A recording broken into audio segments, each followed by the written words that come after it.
I keep telling myself I'm not going to do any more bathroom videos. But then I said to myself, my bathroom, I'm not even in my bathroom. I'm in somebody else's bathroom, somebody else's house. That's what it's come to. Me going to other people's house to do bad videos about bad Nebraska football in their bathrooms. And probably it doesn't belong in a bathroom because it is a 17-9 win. It moves Nebraska to 4-3, 2 games closer to a bowl game. And, I know that we're going to complain a lot, and probably justifiably so, because the offense was unbelievably atrocious. I mean, it was bad. Heinrich Haarberg played kind of pretty bad to begin the game, bad. And, the thing about the beginning of the game is my eyes started bleeding right away, so I knew that it was going to be one of those games at the beginning. They didn't, tease you with good plays and turn to shit. They just started out as shit, and you were like, oh my God, how much am I going to age for this game? And it turns out a lot. My eyes stopped bleeding by the second quarter because they ran out of blood. I'm not sure what to say about this game other than it was a win. We could talk about the defense. The defense played well. They gave up 9 points. I mean, they gave up a big play that made everybody nervous. But then they held Northwestern to field goals. And they did their jobs. They had 8 sacks. I didn't really look at a lot of the statistics. Northwestern's backup quarterback, Brendan Sullivan, I think he played better than I expected. I mean, he did hit some passes, and he did, he terrified the shit out of us, didn't he? Because to lose this game would have been an absolute disaster. But we didn't lose, so it's not. So let's try to focus on that. Let's try to focus on that for this week. It's, this is the ultimate meaning of a survive and advance game. Now, the biggest concern coming out of this game is obviously going to be the injuries. We didn't see Billy Kemp. I think Tommy Hill went out. Ben Scott was down for a while and then came back in. And God, that's a guy we don't want to lose. Ethan Piper. I can't remember all of them because there were so many. The good news is that we got to see Emmett Johnson. He got a fair number of carries, and he played well. I mean, I don't think he had a fumble, but I think he played well. And that's encouraging. We saw Heinrich Haarberg not really play very well, and it was like a duel between him and the other quarterback from Northwestern who could end up with the worst quarterback rating, and I'm pretty sure that Heinrich Haarberg ended up with the worst quarterback rating. Turnovers, again, obviously, were the big issue with the game. Not really any horrifying amount of penalties, although you could look at the number of penalties that could have been called on Northwestern for just egregious holding, and they were never called, really. They didn't call holding at all. And I watched Penn State, Ohio State earlier, and there were horrible holding calls where guys were tackled right in the middle of the field, right in front of the referees, and they didn't call holding on those either.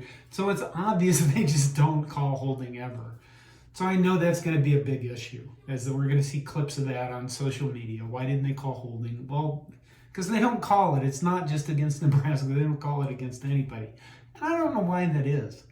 Maybe they keep wanting to just shorten the games. You've known about the new clock rules. Maybe they want to shorten the games so they get in more commercials. And the TV people are like, if you call holding all the time, you're not shortening the games. You're going to make it unbelievably long.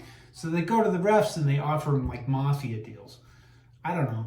That's one explanation, isn't it?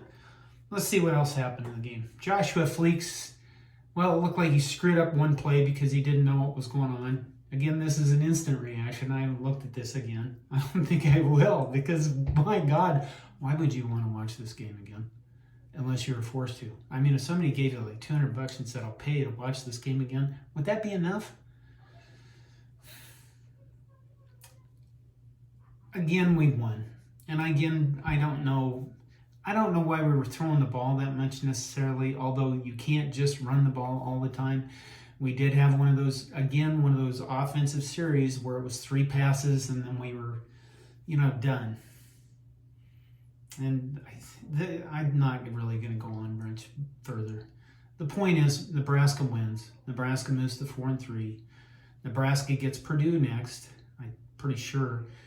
Right now, Minnesota is beating Iowa. And if Minnesota beats Iowa, it pulls Iowa back down into the sludgy shit of a mess that the Big Ten West is. Illinois was easily beating Wisconsin, which was kind of surprising. Last score I saw was 21-10. So, I mean, the Big Ten could just be a big muddled mess. And really what I think that the Big Ten should do actually this year is they should allow the West to put like an all-star team together to play whoever wins the East, probably Michigan.